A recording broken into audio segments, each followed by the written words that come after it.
the Browns are Super Bowl bound in 2025 due to a questionable decision I made eating a spicy chimichanga yesterday. But I flushed, and now I came up here and we're ready to talk about the Cleveland Browns. Brian, do you think they're Super Bowl bound this year? Yeah, probably not.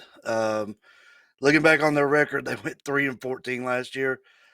I I do think they may improve on it just a little bit, but I still have them coming in at the bottom, which is a surprising call, but we'll get into that here in a little bit. But yeah, I don't see them improving their position much this year, unfortunately. I want to like the Browns, I really do. But I don't know, they're just not where it needs to be for some reason. I don't know if it's owners, if it's coaching, is it players, is it, but it seems like year in and year out where coaching changes and players change. I don't, they don't ever change. So they do have a great fan base. I love it. And, I don't really want to talk a bunch of smack about their team, but at the same time, when you deserve it, you deserve it. We're here to give our opinions, but also be kind of truthful with it at the same time. So Yeah, and I yeah, wanted to it's say that right off the top of the video. I love the Browns fan base. Don't really have a lot to pull for as far as the Browns team itself goes. Great fan base, bad team. And I don't even know that we should really apologize for talking bad about the Browns team because nobody has more experience talking bad about the Browns than their own fans. The the dog mask and the paper bags that you see every Sunday. I mean, they are sometimes downright ashamed of the team that Cleveland is putting forth year in and year out, and it's not really all that hard to see why. I mean, last year they were 28th in offense. They barely managed to have 300 yards a game in offense. A little bit better on defense. They ranked 19th. They still gave up 342 yards per game. Granted, yards aren't everything, but with a 3-14 record, that means you're also giving up more points than you're scoring, or else you would have won a few more than those three games. And this is a team that has had some changes this offseason. You can argue that maybe some aren't as notable based off of some of the context around them, but Nick Chubb, he is now a Houston Texan. He has been the blood, the heart, the soul, the sweat, the tears, everything for Cleveland. He really put it all on the line multiple times for that team. And I can understand why they got rid of him. The age, the health, the durability, and stuff like that. It was time to move on. I do think that he will have a good year with playing with Joe Mixon. I hope that helps keep them both healthy in that Texan offense. But this is going to be a new look offense for the Cleveland Browns in 2025. Jameis Winston was somebody that I know a lot of Browns fans actually enjoyed being at quarterback. He's going to be that quarterback that'll throw for 5,000 yards. He's going to supply you with plenty of turnovers, but also plenty of scoring opportunities as well. An exciting brand of football. And then the other key departure that they had on defense was Dalvin Tomlinson, who is now an Arizona Cardinal. We talked about him in last week's videos. That is a big hole missing from their offense.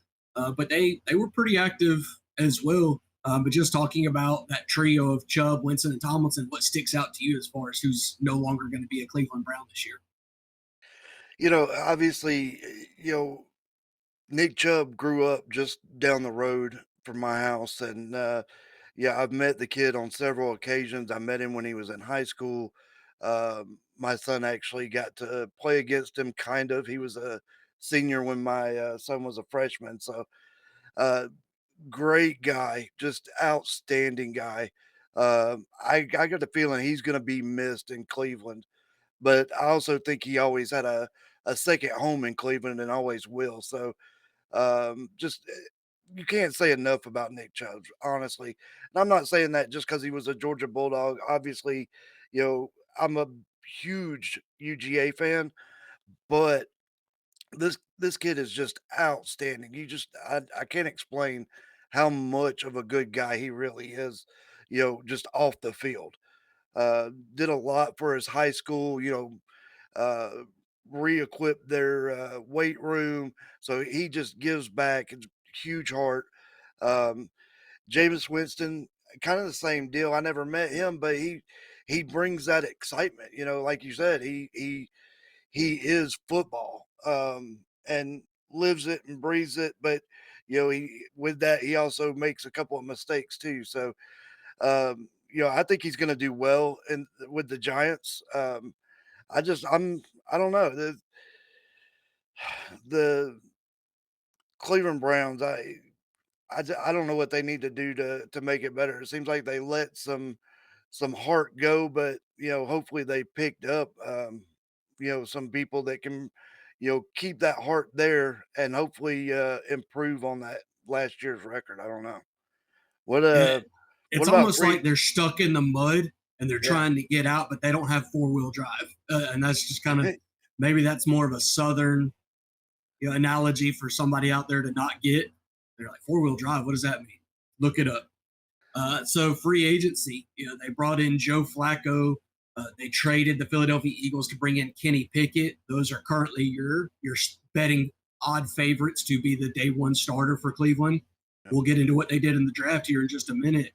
But it was obvious to see with Jameis Winston being on the outs that they were going to have to go in a different direction at the quarterback position. And so they obviously believe that a starting quarterback can come from the pairing of Joe Flacco and Kenny Pickett. If I was a betting man, I'd say Flacco is their guy. He can pilot an offense. He can sustain some weapons. He's not going to wow you with his talent, especially not at this age, but he is a Super Bowl winning quarterback, and there is something towards that veteran leadership that can help a team like this that's bringing in a lot of young pieces that we're about to talk about. Yeah, Tevin Jenkins, but Tevin Jenkins, an offensive guard from the Bears. I don't know that there are too many pieces that I would want from the Bears offensive line last year. If you look at what happened to Caleb Williams, the dude was literally running for his life all year. But I think Jenkins was a good signing. Look at what the brand of football that Cleveland is going to be trying to play this year, especially as we get into the draft and some of the picks that they made there. I think bringing in not only Tevin Jenkins, but also Cornelius Lucas, an offensive tackle from the Commanders. They are clearly trying to bolster these trenches, improve their run blocking. And then the one marquee signing that they made on the defensive side was they brought in Joe Tryon, who is a linebacker that they brought in from Tampa Bay.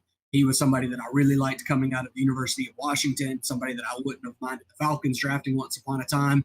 He ends up going to division rival Tampa Bay, therefore I hated him. But now that he's with Cleveland, I can pull for him again. And then the only real signing that I thought was worth bringing up as far as a re-sign goes is Devin Bush. Devin Bush was once thought to be a very productive, a future superstar linebacker. Career has not really panned out to that effect up to this point, in my opinion. I do feel like he's a little bit of a letdown as far as what his pro career has been.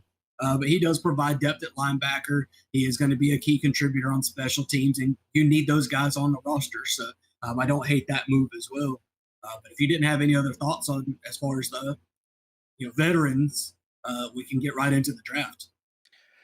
Yeah, I wouldn't mind going into the draft. Just there's a quite a array of they got a crazy quarterback room right now. We'll get into that here in just a second. Yeah, they had a very interesting draft. So they were the first shock of the draft. We knew that Cam Ward was going first overall. And then it was, what is Cleveland going to do at number two? Who do they take? Well, the answer is nobody, because they traded down from 2 to 5 with Jacksonville. And the player that I thought was going to be the second overall pick, but to Cleveland, was Travis Hunter. He ends up becoming a Jacksonville Jaguar. They net a first round draft pick next year, as well as a second rounder this year. They end up taking Mason Graham, a defensive tackle from Michigan, who, funny enough, was who I had in my mock draft, going to the Jacksonville Jaguars at 5th overall. So I had the players right, just the destination swapped.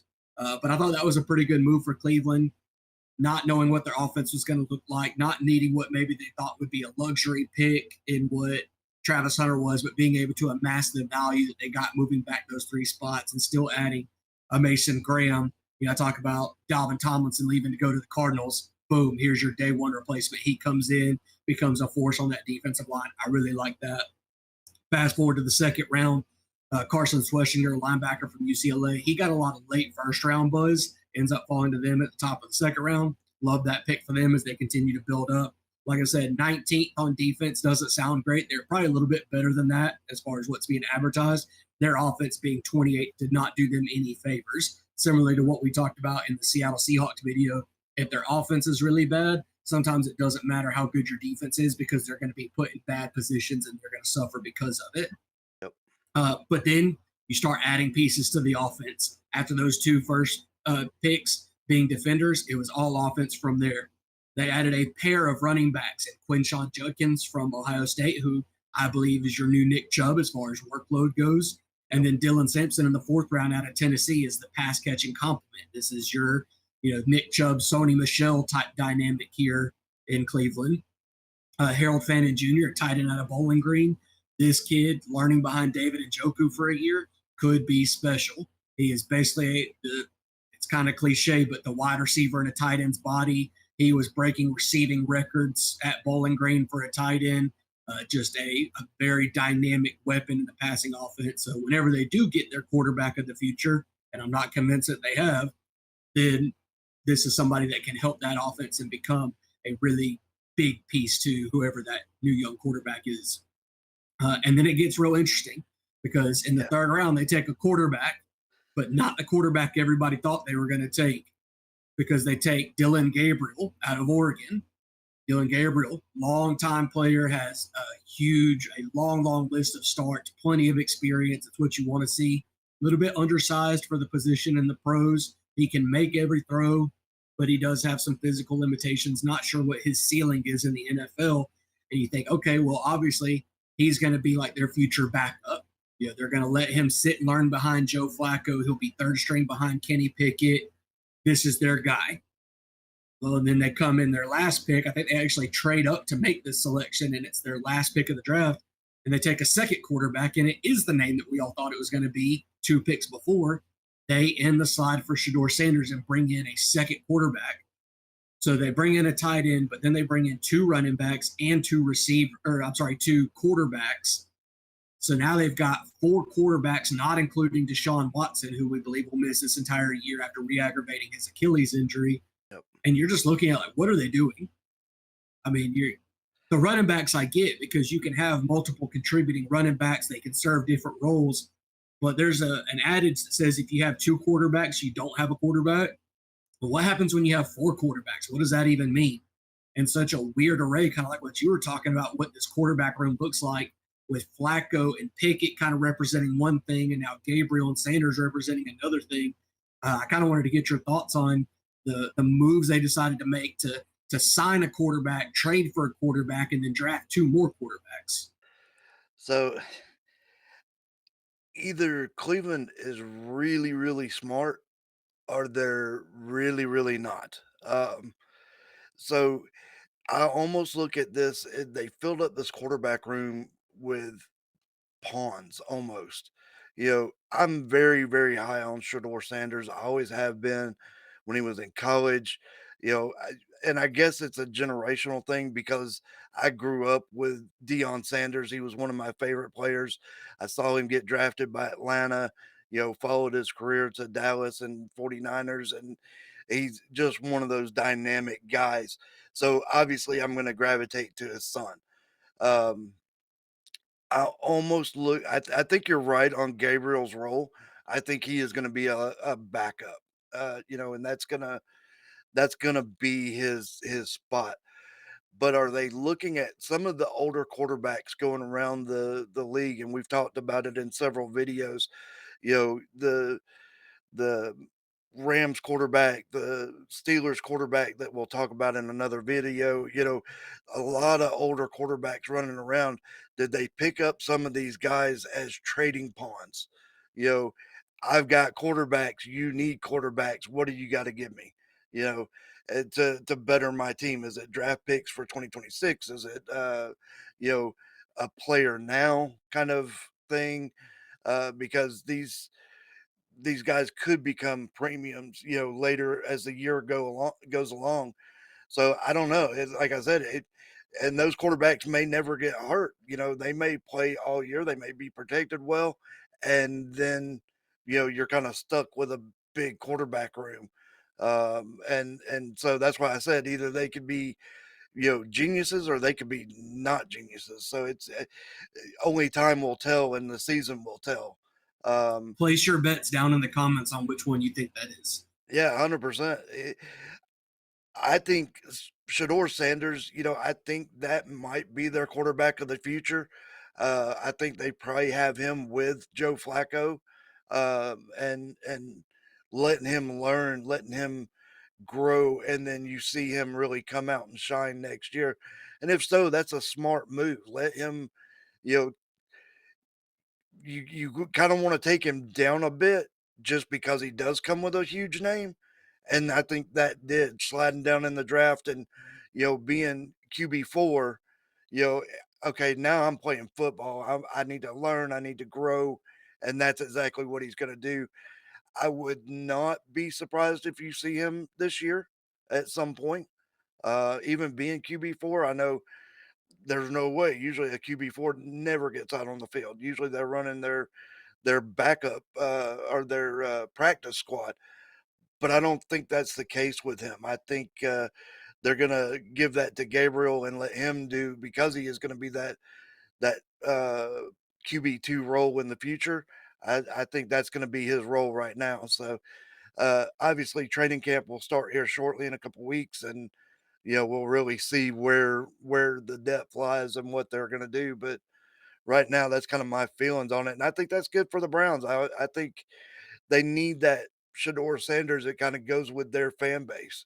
So, that kinda wild, gritty kinda fan base. I think he fits in well there, and I think he's gonna fit in well with Cleveland. It's very interesting. If you were to look at betting odds right now, can you guess who is the betting favorite to draft the first quarterback next year in I next hope year's you don't draft? I hope you don't say the Browns. It's the Cleveland Browns. If the Browns are as bad this year as what I'm about to predict that they are going to be, they are going to be drafting first or second. And really, I think the team, as a little bit of a preview, I think the team that they're going to be battling against for that top spot is going to be the New Orleans Saints. Yep, And certainly, whichever one of them is in that spot is going to be after a quarterback. And I think they both take quarterbacks next year. I don't have a belief in Shador Sanders, Dylan Gabriel, or Tyler Shuck to be the long term answers at the quarterback positions compared to what the options that will be available in the top 10 of next year's draft will be. We start looking at some of the names in that class with a Drew Aller, with a Lenore Sellers potentially. There's a lot of potential in next year's class that's not available here on these rosters. And so I think that that could play out kind of what you were saying, though. You could see multiple quarterbacks make starts for Cleveland this year. If yeah, Flacco gets the day one not and he gets hurt, Kenny Pickett is probably the next one. But I could also see him being there to be like a fallback option. If it's a game day injury, Kenny Pickett is the one that comes in because he's got the NFL experience to come in. If the season is already lost, what do they gain from letting Kenny Pickett come in and pilot the offense? Unless they just believe that maybe he is the heir apparent and he can be a true starter, and that's why they traded for him in the first place. But if that was the case, then why would they bring in Flacco? Why wouldn't they just make the move for Pickett? yep, So I could see Gabriel getting some starts. Gabriel, I think, could be drafted to be the long term QB2 because he's going to be cheap. He's the kind of guy that's not going to win you games, but he's also not going to lose you games. And that's not necessarily what Cleveland needs right now. They need a guy, they need a stud. So then you're going to see Shador Sanders come in, and it's basically put your money where your abnormally large mouth is. Put the Rolex up, can you actually produce on Sundays in the NFL? And we're going to find out if he's got it or not. And yep. maybe that's an unfair position to put him in. And I'm not going to argue that that's not the case. But what happens when Cleveland ends up this year worse than 3-14? What happens if they're 2-15? Do you think they're going to say, oh, yeah, we're looking at these 5 quarterbacks that we have on roster, and we think that somebody in this group is going to help us? Well, no, you just saw 4 of them play last year, and you still ended up 2-15. And one of them's coming off of a re-aggravated Achilles injury, who has done absolutely nothing to deserve the $250 million that you've paid him. So at this point, you're going to have to draft another quarterback and let Dylan Gabriel back him up. Shador Sanders, if he shows anything, could be a valuable trade piece to the right team. And maybe you can net some sort of gain off of the 5th round pick that you used to draft him with. But I don't see Cleveland doing anything of note in the 2025 season. I do think you see them in the top 5 picks of next year's draft, if not top 3 or first, second overall. So we'll get into their strength and concerns and everything like that. But I did real quick wanted to get your record prediction for Cleveland. How bad do you think they could be? I don't think I have them as bad as you do. I actually think they're gonna improve just very, very slightly, and it's very slightly. I'm thinking somewhere between that 4 to maybe 6 wins, but I think it's gonna be 4 or 5 wins. I'm like you. I think they're gonna be towards the bottom of the league. However, I do not think they're gonna be as bad as New Orleans. I really do think New Orleans is probably gonna be the worst team in the NFL next year. Um, and we're gonna get into New Orleans when we go to the NFC South, but I like I said, I'm with you in that I think they're not going to be a very good football team this year. I they're not going to be very exciting, and I hate that for the fans. But um, I'm sure they're like most Falcons fans. We have a couple of teams we pull for, um, just because you have to have that backup team, something to give you excitement on Sunday. So I'm with you. I think they're a 4 or 5 team win. A 4 or 5 win team, but we'll see. That's what we're doing It's here. AFC North week, so obviously, here at White Widow Sports, we're going to be talking about the Ravens. We're going to talk about the Bengals and even Yep. the new look Steelers and all the changes that they've made. And so it's kind of one of those things where it's like, do you see them winning any games in the division? Because I don't even see them taking a win off of Pittsburgh at this point. I don't see them taking wins off of certainly not the Ravens. I don't see them being able to match the firepower of the Bengals. So they can go 0-6 in the division just right off the bat. Now, I Yep. don't have the rest of their schedule in front of me, but they would need to play some of these other bottom feeder teams like the Saints and the Panthers and all of those other teams that we think are beatable on any given week Yep. from a team like Cleveland.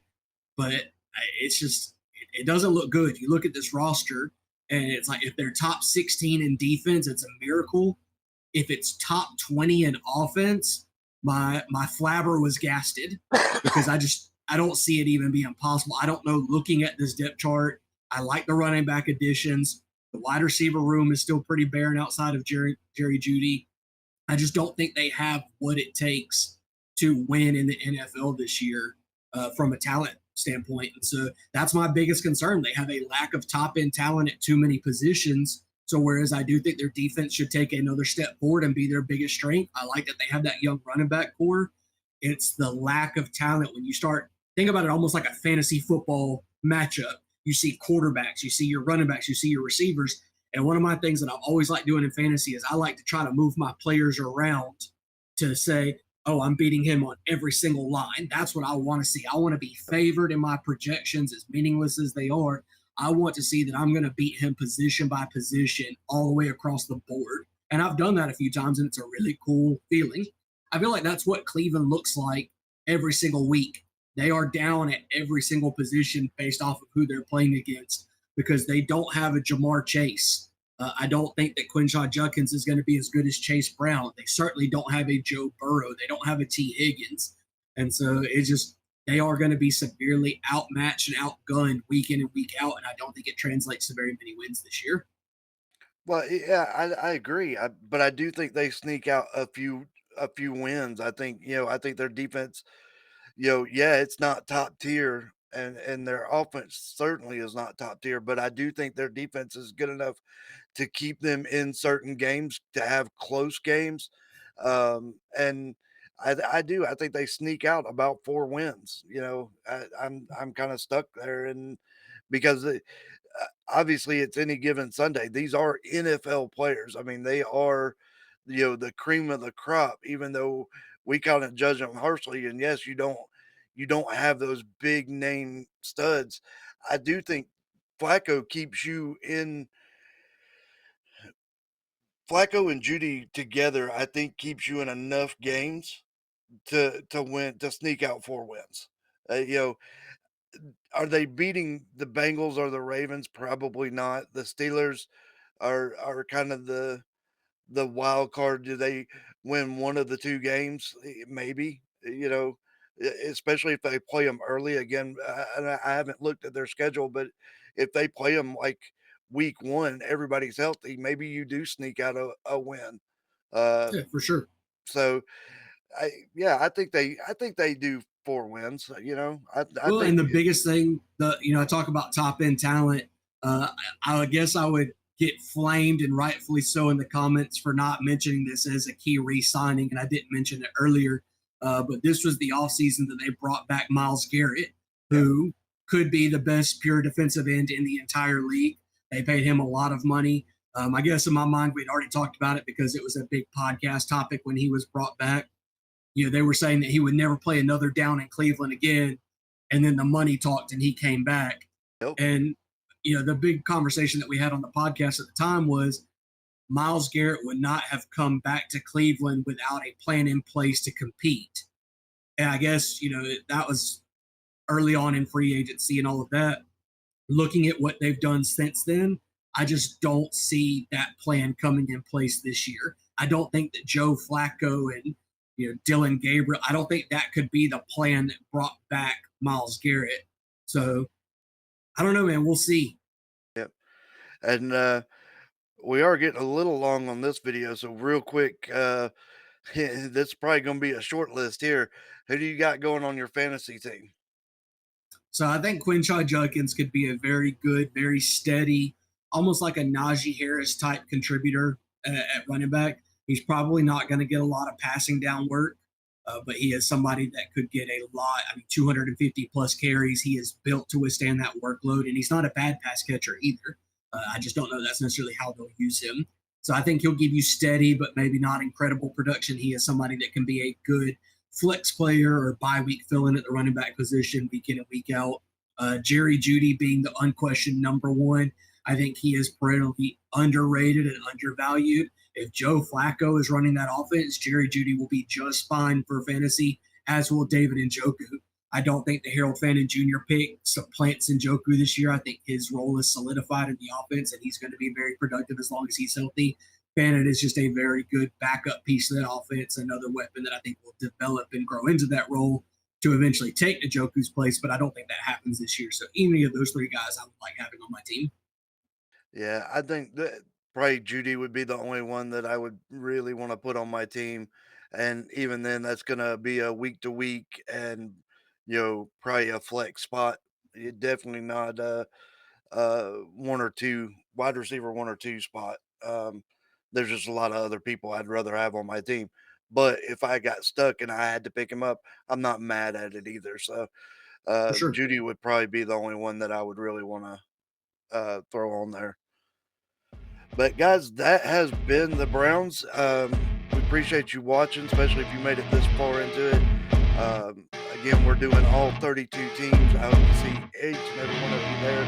And don't forget to like, comment, and